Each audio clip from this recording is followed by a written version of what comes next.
Hey everyone. We just wanted to say we're sending lots of love and warmth your way. It's hard to believe how things have changed since we recorded this episode in February, and to that end, we've edited out some specifics about performances planned during this period. You can always hear the full uncut conversation on Patreon, and we'll keep you updated on when Bridget's shows have new dates. Also, you may notice a shift in audio during the recommendations, because it's so critical that we all hashtag stay the home right now. Daniel recorded his recommendations on his cell phone. We're working on getting remote setups going so that we can keep recording the final episodes of the season, and we so appreciate your understanding as we all navigate this together.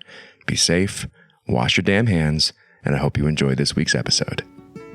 Hey everybody, welcome to another episode of This Wooden O. What's up, guys? Today we are featuring Bridget Bose, who is not only the master of movement for Rude Grooms, where she's choreographed dances and jigs and weird movement death cocktails for productions including Much Ado About Nothing, The Witch of Edmonton, Romeo and Juliet, Twelfth Night, and The Changeling. She also runs Guilty Pleasures Cabaret as an accomplished dancer and yoga teacher and fitness instructor and all-around badass. Yeah. Welcome, Bridget Bose, to the podcast. Oh, thank you. Wow, what an intro.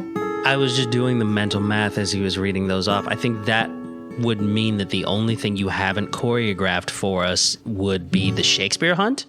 That's right. Yeah. Yeah. Yeah. Did you even know about the Shakespeare Hunt? Mm-mm. Okay. That's because it was the Secret Shakespeare Hunt. Right.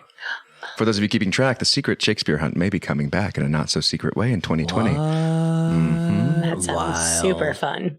Ooh. Yeah. So you've got all kinds of stuff coming up. Yeah, so as Monty mentioned, I direct and produce Guilty Pleasures Cabaret with a team of fabulous dancers and singers. And we have monthly shows in New York. At the beginning of the year, we had the pleasure of performing in a showcase at Lincoln Center. So that was a big old bucket list for everyone involved. Yeah. Then we are kind of back to our monthly shows in New York. So we kind of bop around venues, but we're generally at the Duplex or 54 Below. And how'd this come about? Ooh, that's a good story. So I moved to New York City like 11 years ago, and I came not right after college, but shortly after college. And it was one of those things that I never really dreamed that I would come here. I kind of thought that it was out of my reach. And then life sort of like moved me here. And I thought, well, I have nothing to lose, so I'll go. And I really thought that I would come here for like 2 years and like maybe do a cruise ship and then like piece back to Colorado where I'm from. And I fell in love with the city, and I just really felt like I was home here and started to make a life here. For me, when I was younger, my dream was to travel and dance. I would see all the Broadway shows with my mom that came through Colorado. And I'd always think like, that is the life, man. You get to like tour and see the world, and then also like be a Broadway star. Like, how awesome.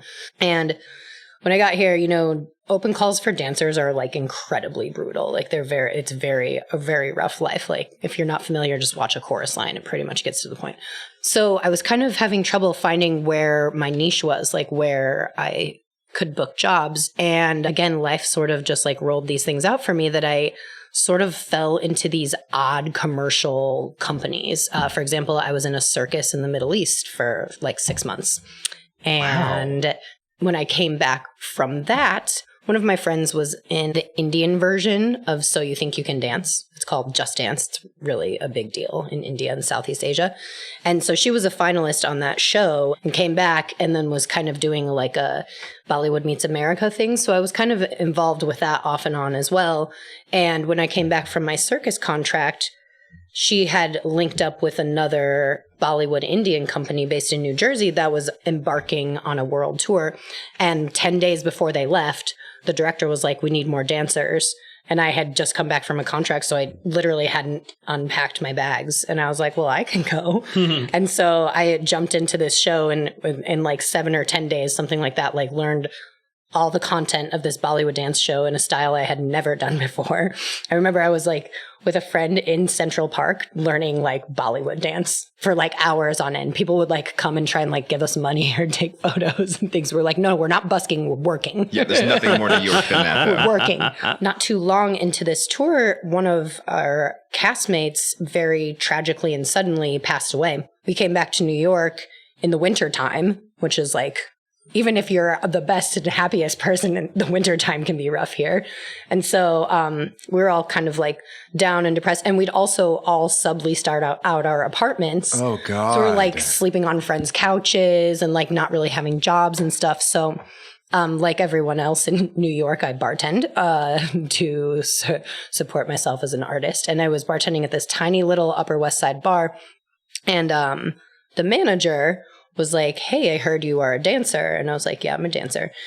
He was like, well, we're trying to get entertainment in here and we have this cabaret show on Tuesday nights. He's like, I'm not really pleased with it. I wonder if you could like take a look and like let me know what you think. And I was like, okay.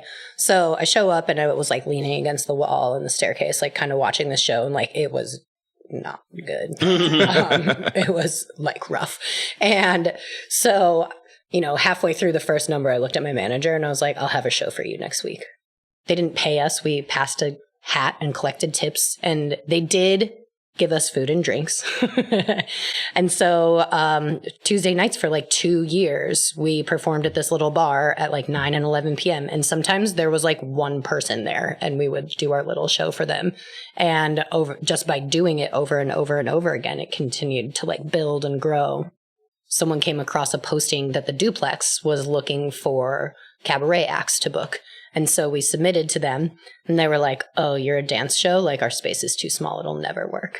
And we were like, I mean, we dance in a really tiny bar. I'm sure we can make it work. And I remember there was a lot of back and forth that everyone was really skeptical. They were like, oh, a dance show? That's never going to work here. And our first show sold out and it was a big success. And that's basically been our home. Like we're kind of like the resident dance company there. I mean, it really sounds like it never worked. Oh, no way. Yeah. Sounds like it failed horribly. So that's how we got started. Again, it wasn't something that I was like, I'm going to move to New York and I'm going to direct a dancing, singing cabaret show. Like that was not something I ever thought of, but it just sort of like fell in our laps. So how'd you get to 54 Below? When we were still at said little bar on the Upper West Side, we kind of did a little adventure where we just sort of walked around Midtown to try and find places that like were our dream venues, you know? And we walked into 54 Below and I was like, oh my God, this place is beautiful and amazing. And it took us a good like 3 years after that to get there. But I think we just like reached out and negotiated. One of the great things about our show is we're kind of like an after theater. Yeah. We're like a 9 or nice. 11 o'clock time slot, you know, and it's not necessarily the after midnight show. Like there's no nudity in our show. Like it's all artsy and entertaining, but we do really hold down that like late night slot quite well. So I think that was also appealing to 54 Below, that we were like, hey, we notice your 11 o'clock slot is not very full. Has there ever been an appeal or a draw to shift from that kind of transition part of the night to the big show at 8? When we went to Chicago last year and we sort of, like I said, we have our monthly shows and then we do some touring as well over the years. We've done like some dinner theater at resorts in the Caribbean. Myself and the other director and another founder of the company, we're all from Colorado. And so once to twice a year, we do shows in Colorado. We have a pretty solid fan base there. So in Colorado, our show's at 7 o'clock. You're and big, when like New York out of town. Yeah, definitely. Like the homecoming, you know. Like, oh, yeah. And I mean, it's like, I quote this quote all the time from Rent, that like anywhere else you could possibly go after New York would be a pleasure cruise. And that's what it seems like when we go there. Not that we don't have to work hard. I mean, there's still its challenges, but you know, instead of like carrying the costumes on our back, like up and down subway stairs, we're like, oh my God, a car and a loading dock. Like what a dream. So when we went to Chicago last fall, we kind of shifted out of this, you know, monthly hour-long show and took our Femme Fatale show and sort of built it as a like bigger theater production. We rented out a theater for a week and did like a 7 o'clock and a 9 o'clock show. And that was more of a like evening length cohesive show. How did that change the work itself? Like, did you approach it in a different way or is it more like tonal? We spent some time mapping it out to be a loose plot. Whereas normally in our shows, you saw the Speakeasy Social. Yeah, Speakeasy Social. Like, it's very entertaining. Which was amazing, by the way, yeah. A lot of moving parts, a lot of things happening, Yeah. but it's not necessarily like boy meets girl, they fall in love. Like, there's not a linear plot like that. And so we kind of wove the material together to be a little more of a linear plot in Chicago, that it was sort of in some ways hit on these issues that women have faced throughout history. Like one of the sections was like, don't tell me to smile. And then we took some of our existing material and, tweaked it and moved it to sort of fit with that theme. And so in any given show, how much material is a repurposing, like you mentioned doing in Chicago, and how much is creating a new bit that goes in? At least 20% is new material in any given show. Sometimes 20 to 50% in any show. The 80s show that we're doing this year is completely new. Everything will be new for the 80s show. We kind of learned early on that when we were doing these monthly shows, we were trying to do like new stuff every month. And that became really exhausting on everyone really fast. So then it sort of became a like work smarter, not harder kind of situation. Definitely. And now we kind of, and then we divide and conquer. Like if the dancers, we sort of have like a dance company and a music company. And then, we work individually and then we plug it together at dress rehearsal. And then we also have MCs and specialty acts like a magician, a drag queen, other people who sort of float in and out. The drag queen in September was extraordinary. She's such a queen. That's the only person who ever gets naked in our show. Spoiler alert. People are always like, guilty pleasures. Ooh, hot. How much do you take off? And I'm like, you gotta come and see it. So, for example, some shows, like if the dancers have been out of town, say in Colorado or Chicago, and we've been working on this thing, and then we come back and we have a next show, like maybe that next show, all the new content would come from singers. So that dancers can do what we've already been working on, and then the singers kind of provide the like something new for the audience. Got it. Or vice versa. It's always a puzzle. That's actually my favorite part of it, is like the puzzle of like figuring out casting and show order and like when do you costume change and like, okay, but can you do that number if you're wearing those shoes? What you're describing to me sounds much more like stand up or being a band, like a rock band, putting together different tours and different concerts than a traditional theater environment. And then when you think back to the environment in which Shakespeare and the other companies of his time were making plays, you were doing 26 new plays a year. So you're essentially doing 2 new of those every month. And it's like, well, if that's true for you, I wonder how much of that goes into like these plays as well, with the same archetypes like coming up again and again, and like certain scenes almost like echoing from a play to a play, or like, oh wow, this fight seems like very similar to this fight. And like, I wonder if you see any things that are more akin to what you do in the Elizabethan plays. I honestly never put that together before, but it seems like really kind of cool, like maybe as humans and artists, we sort of fall into these things these patterns without knowing it really. I did in one of your shows pull something directly from the Femme Fatale show. What did you pull? Yeah, what did you pull in from the Swan what Lake show? thing where we do the arms up and down and up and down. I pulled that directly from the Femme Fatale show, from our suffragette number. I also didn't like fully make that up. That's something that, maybe I saw in a ballet and was like, oh, that's really clever. If I can do it with 4 people and tweak it to face this way, would it work for, that was 12th Night, right? Yeah. Again, with a working smarter, not harder, like, oh, you know what? That thing that I worked on 3 years ago with the high school that I used to teach at, I can like flip through my notebook and be like, oh my God, that's exactly what they're looking for in this next show. So I can just sort of tweak a couple of things. And even though that was made for like guys and dolls and 14-year-olds, like it could still work in the Changeling. Where do you keep ideas of movements that you want to use from show to show and production to production? I have a notebook. I'm getting to the end of the one that all of your material is. The first one that all of our material is. Yeah, exactly. So I'll jot things down in there, and whether it's with your company or if, again, I've been hired to, choreograph for some dance studio in Middle America or for a yoga workshop that I'm teaching, everything that I like plan or create in that manner goes in the notebook.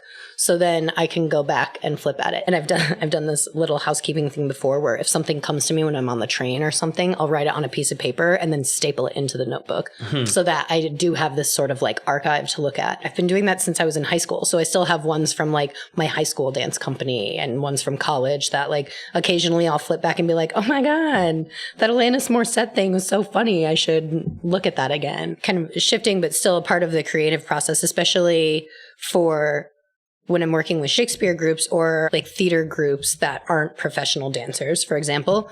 I think the most important tool is to like really overplan, and then be able to be like not using any of that in the moment and be like, oh, none of that at all. And that's where I think maybe without knowing it, all of the stuff I've written into that notebook has somehow stored in my brain. That like, interesting. Oh, nothing that I planned is going to work because these 15-year-olds like don't know their left foot from their right foot. So once in college, I learned that you could do a whole lot just chassing in a circle. So let's try that. You know, maybe that was something I had 10 years ago in a notebook that all of a sudden popped in my head when I'm like, oh, vengeance! When I first got introduced to Q scripts, have you ever heard about Q scripts? Mm-mm. It's an Elizabethan rehearsal reality because there were no printers. Everything you get, someone's writing out, right? And so you got a cast of 26 people.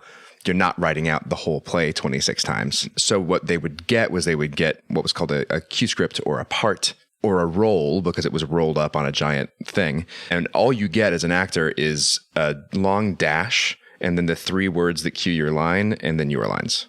That's all you have. Oh. And there's a lot of like question about did actors have to make their own from the one manuscript that the bookkeeper, who was the equivalent of the stage manager, had? There's a lot of different opinions on it, but I definitely find it more compelling to think that actors had to copy them out themselves. And so being a true psycho, I started doing for everything, like even just auditions, I had notebooks, like much like you describe, going through and writing out those Q scripts. And it was like, I always thought that I was a terrible memorizer. And then as soon as I started doing that, it like changed everything. One of the things that I have found is really effective about a physical aspect. I will start over and over again, repeating them out loud, just getting the physical sense memory of saying them. We're going to go scene by scene, page by page. You forget a line or something is out of order. If it's not word perfect, we go back to the top of the page and we do it all over again. Because you're going to start to pay so much more attention. What comes where and where's this line supposed to go, especially if there's a contrast in the monologue or in the line. You're going to pay attention to what word follows what word.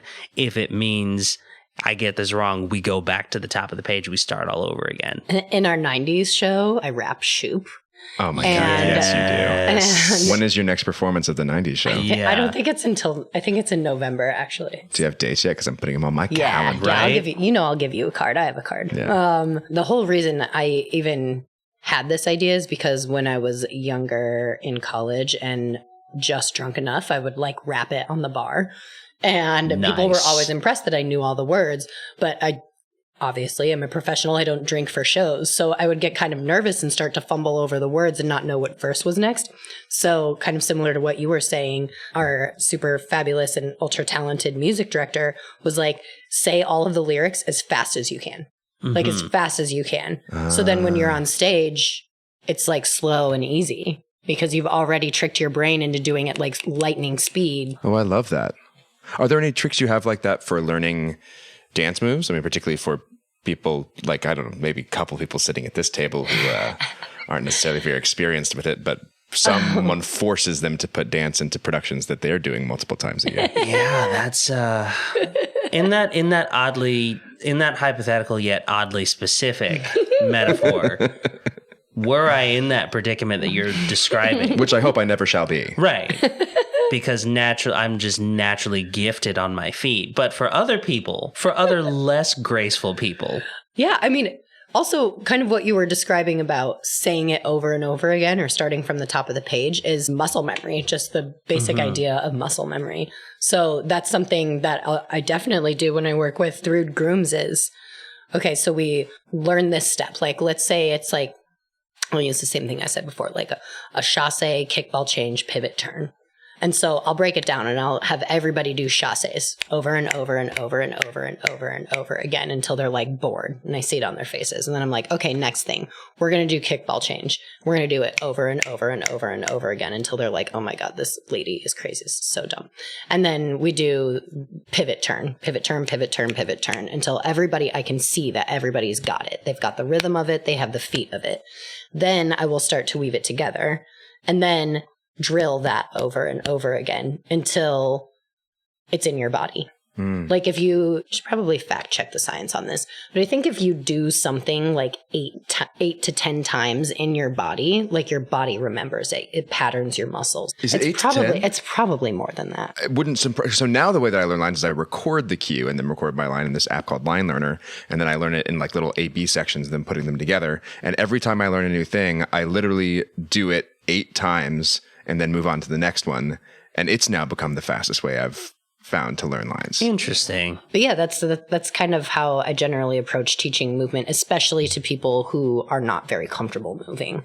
And something you may have noticed I also do on a first rehearsal in any group that I'm working with is I sort of test the group. Like I'll do like I just said, we'll do the chasses, we'll do the ball changes. And these are things that we're going to come back to and do later. But I'm just seeing like what you're comfortable with and what your dance skills are. And then I always open it up to like, okay, now wow me. Show me what you can do. Mm-hmm. And that's sometimes where some of the best stuff comes from. You know, the quiet little kid in the back who has like a tiny little roll will just bust out like a handspring. And then somebody else will be like, oh, well, I can do that too. And then all of a sudden, what I never even dreamed to put in my notebook for this big song and dance number is like something huge that I couldn't have ever, imagined myself. So that's another thing I kind of do to help people feel comfortable is like I see what they can do and then start to weave that in. Because dancing makes people nervous. Does it really? I mean, I wouldn't think about that. Yeah, I do. I've noticed that a lot of people are like, oh, it's dance day. Oh, God. I'm so nervous. It's dance day. And that's like all ages, all groups. I know for me, the hard part about choreography or the thing that makes me uneasy, for the most part, I don't have too much of an issue when it comes to dance. If I'm at a party or a wedding and it's just sort of like doing my own thing because all of the movement is coming from me. What's difficult for me is to take choreography that was devised by someone else and implement it for myself because it's essentially training my body to move in a way that is foreign. What are some of the things that you use to help people get over that mental hurdle? This is something I did when I was younger in ballets is after you've set a bunch of choreography, like taking a few minutes to let everyone write their own notes about it. Whatever makes sense to you about what we just learned, write it down. Because what's tricky about dance is there's not a cohesive way to notate dance. Really? As like, this is how you document dance. The way music, there's the bars and time signatures and notes and keys and chords, right? And we all over the globe can agree that like this is, once you write a song, you put it in this format.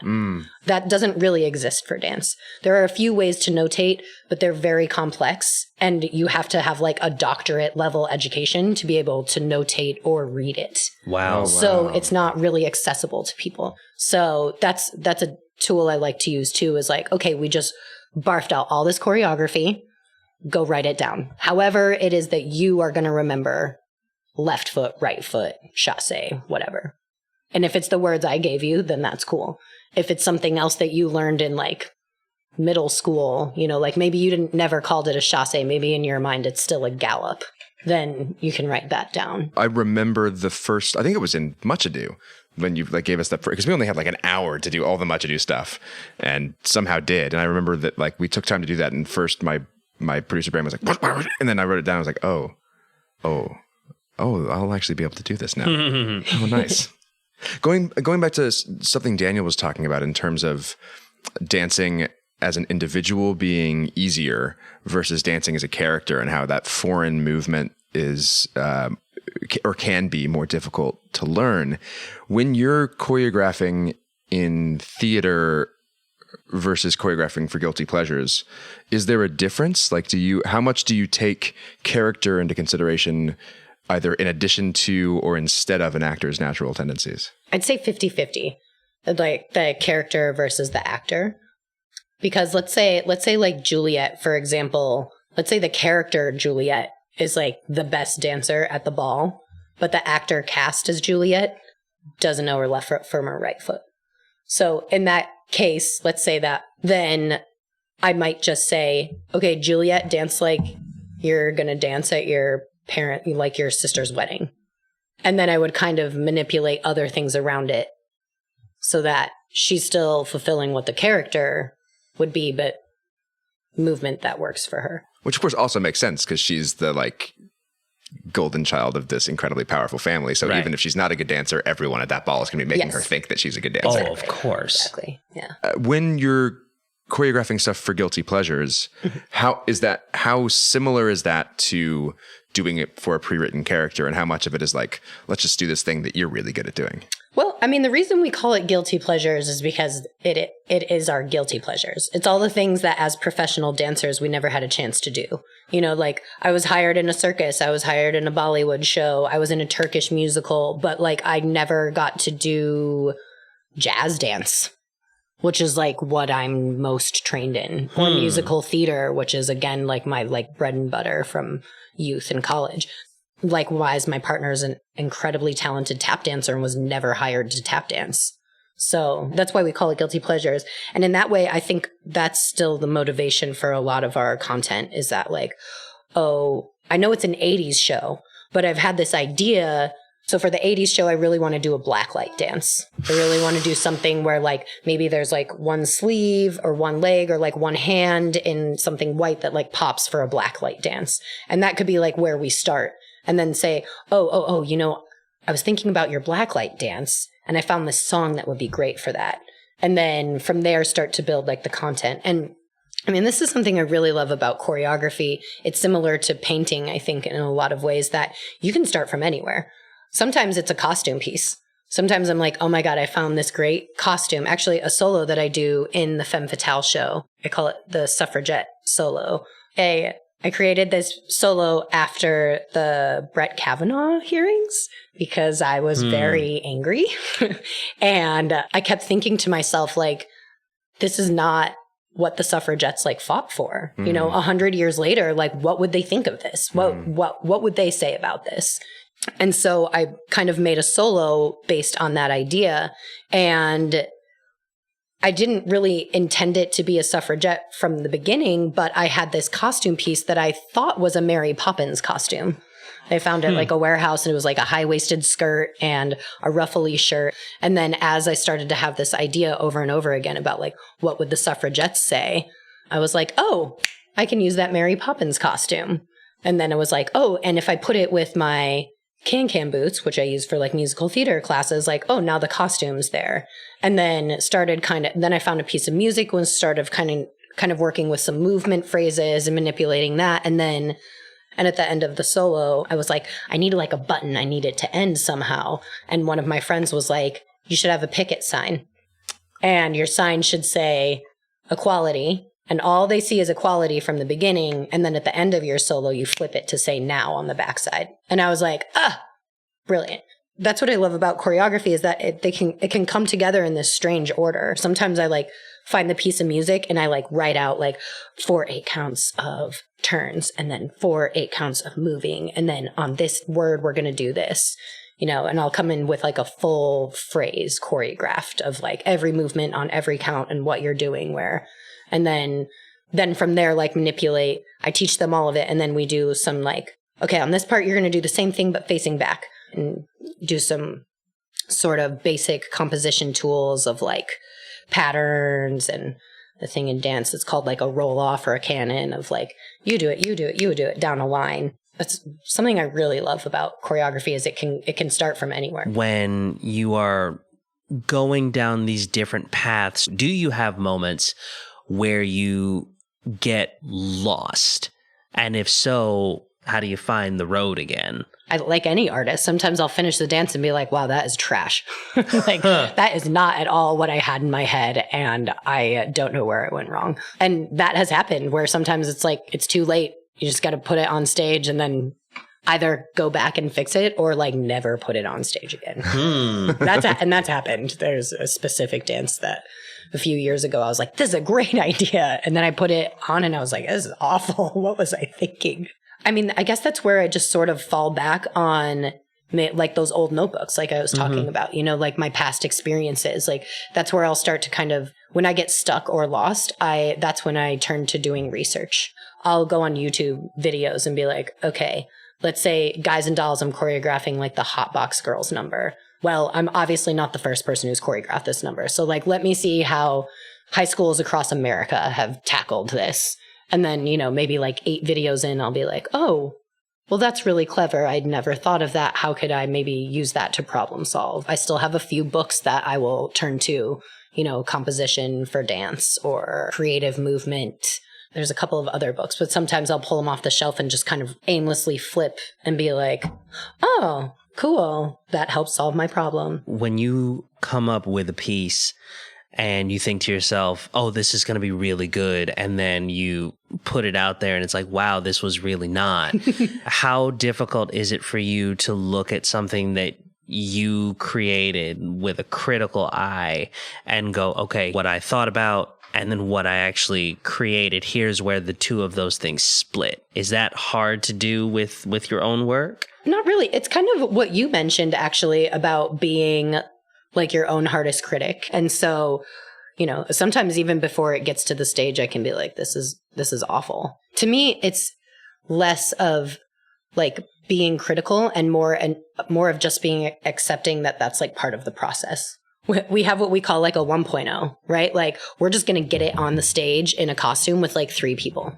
But this is the 1.0. And then next time we do this show, like we're going to add 2 more dancers and maybe some on and off exits and some changes to make it a little like fluff it up a little more. Because like I think what sometimes happens is like we have a deadline, right? So we can see that like, oh, that's not realistic to make that happen this time around. But even while we're working on this time around, we work with a great team of very talented people that can be like, oh, in the 11.0 version, when we're in the arena tour, we want the piano to fly in from the ceiling and then there'll be lasers and smoke. And we kind of like joke about that stuff, but then in practice, it sort of ends up working. Do you ever get to a point where something you created to you feels done?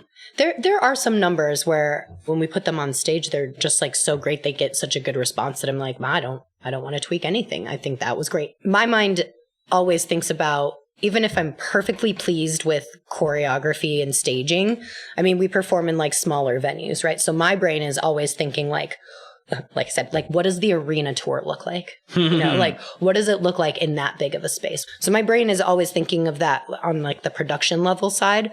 But there are times definitely that like choreographically, I'm like, yeah, that's it. It's done. That's probably 10% of the time. More often than not, I'm still thinking, how can we make it better?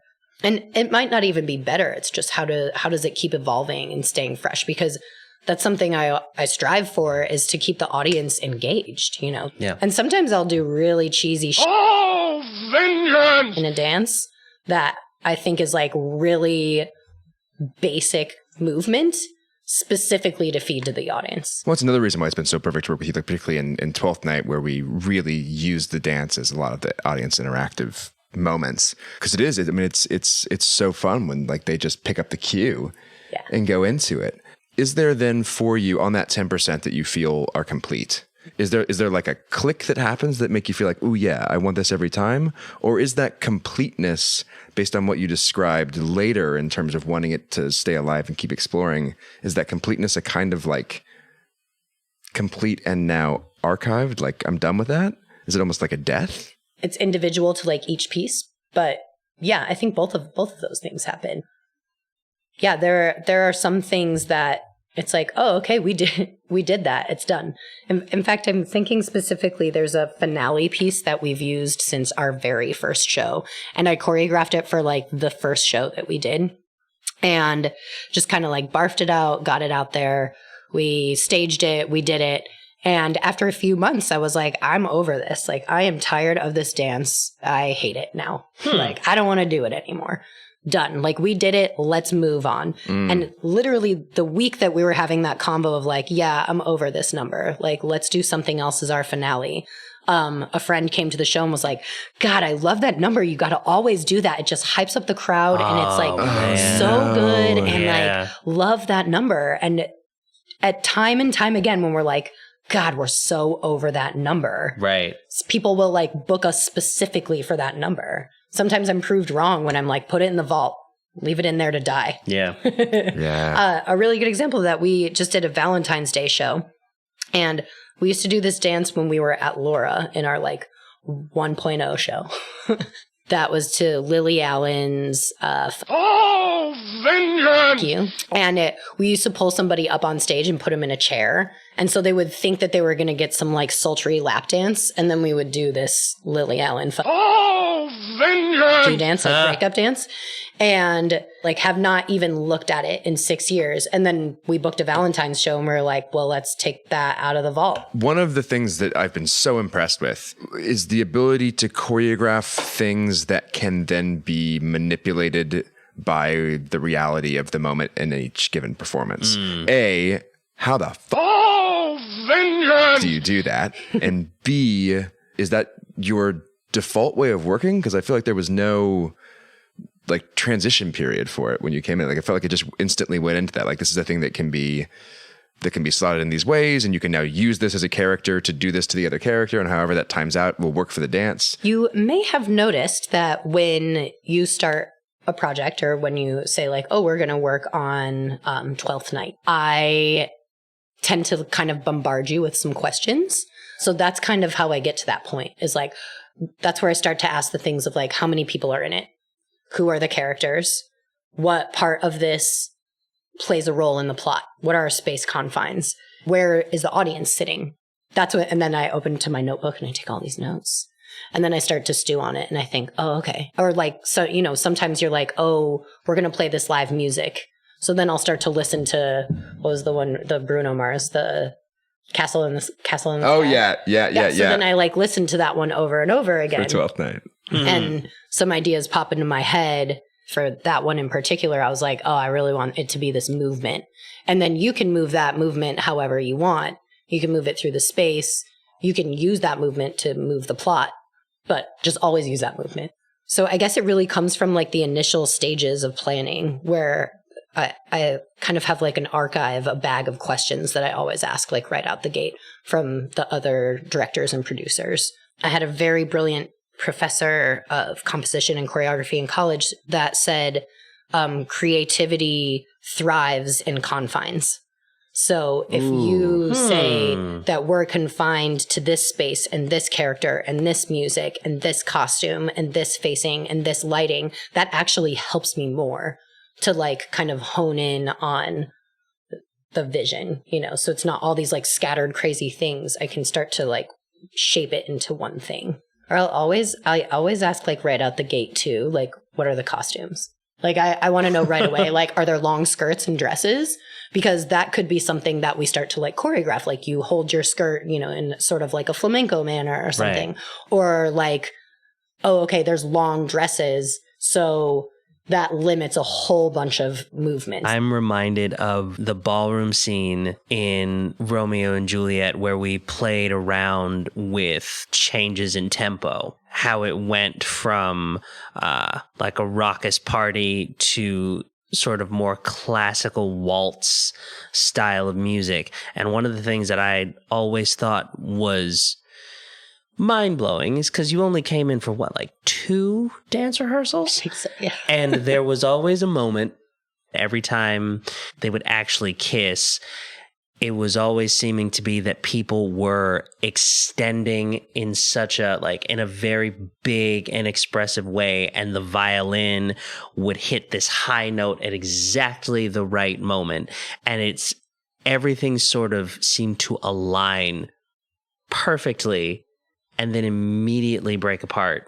And I kept going back and looking at this, being like, how did she do this in 2 2 rehearsals. I still can't figure it out to this day, but it's one of my favorite pieces of choreography that I think I've ever seen. Thank you. Yeah, that was a really fast and furious rehearsal process. I remember like after the first rehearsal, everyone was looking at me like, she's crazy. This is never going to work. and I remember like going home and like flipping open that notebook and being like, all right, what do I need to alter and change? And you'll notice sometimes at the end of rehearsals, I'll take videos so that I can go home and be like, this part's working. I'm going to expand on that. And I think that's exactly what happened on that one.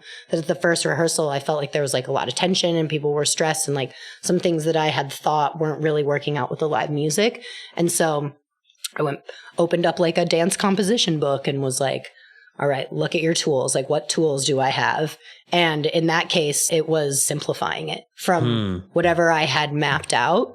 I needed to kind of like break away and just go to the skeleton. Also, not to leave out a very important part of that beautiful moment is the cohesiveness of the cast.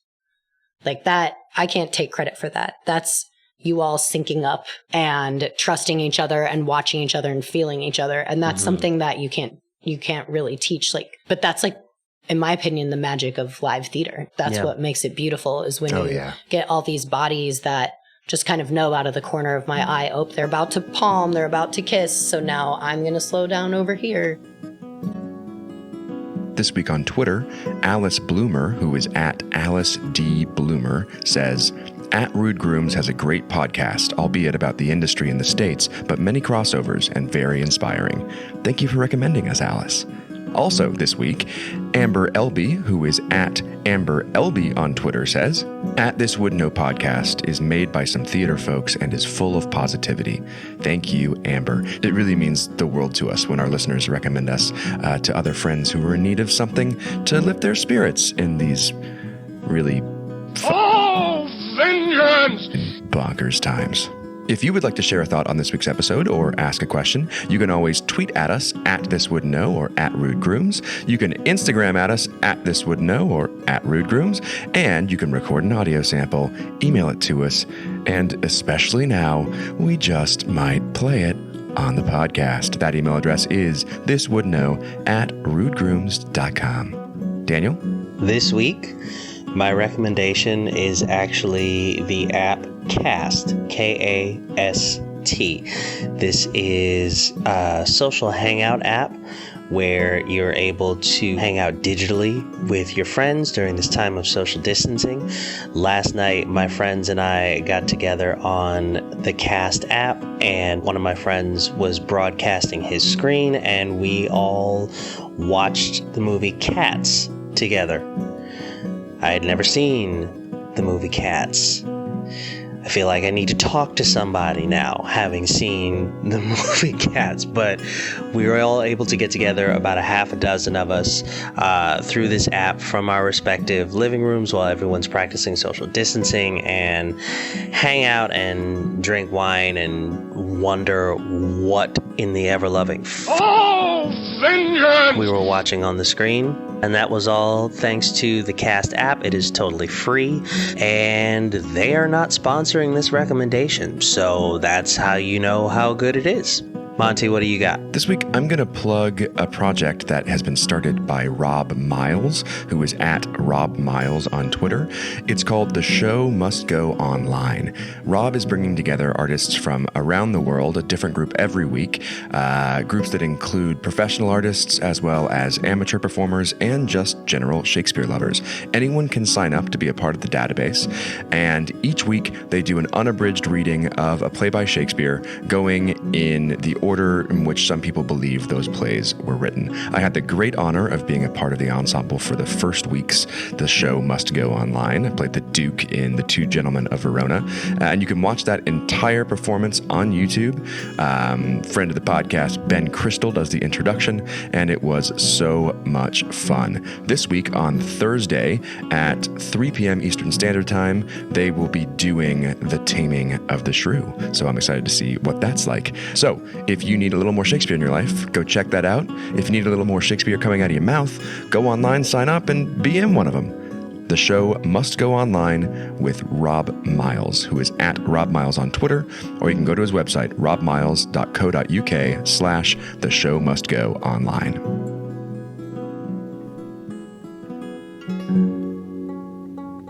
Well, this was awesome. Yeah. We're going to keep the conversation going on Patreon, but for you listening to the podcast, this is where we wrap it up for you. Yep. So for podcast listeners, Bridget, Yeah. how can they follow you? How can they follow Guilty Pleasures? How can they book you in Guilty Pleasures? Ooh, all great questions. So to follow me as an individual, Instagram's the best way to do that. It's Bridget_Bose. As far as Guilty Pleasures Cabaret is concerned, you can find us at GP Cabaret. That's on Instagram, Facebook, YouTube, all social medias at GP Cabaret. And our website is guiltypleasurescabaret.com. So all of our shows for the entire year are posted on the website. If you follow us on social media, we're constantly, promoting and posting for our next shows. Through all of those places, you could direct message us through social media, or you could email us for bookings. We do a lot of events, parties, bar mitzvahs, weddings, things. We do custom acts for that too. All of that, again, you can contact us through our website or our email. The email's info@guiltypleasurescabaret.com. And the website, again, is guiltypleasurescabaret.com. And that's also all in the show notes. Yes.